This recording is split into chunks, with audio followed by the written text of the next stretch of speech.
আসসালামু আলাইকুম রহমতুল্লাহ। বন্ধুরা কেমন আছেন? আমরা চলে আসলাম সোনাপুর ওচিমিয়া বাড়ির। দেখুন, তুফানে ঘর নিয়ে গেছে, অনেক নষ্ট গেছে, ঘর অনেক ভাঙিয়ে গেছে তুফানে। ঘরটা হইলো খোকন ভাইয়ের ঘর,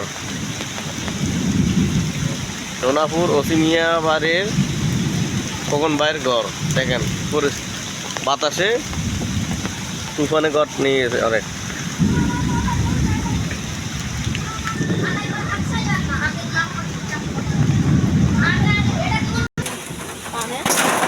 তার এনে কেন হয়েছে সেটাই বুঝি নাই।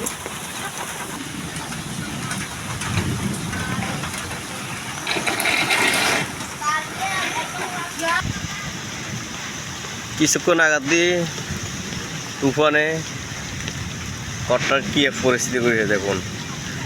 আর ওরা যদি এখানে থাকতো তাহলে হয়তো এই অনেক অসুবিধাতে পড়ে যেত। দেখুন কী পরিস্থিতি হয়েছে।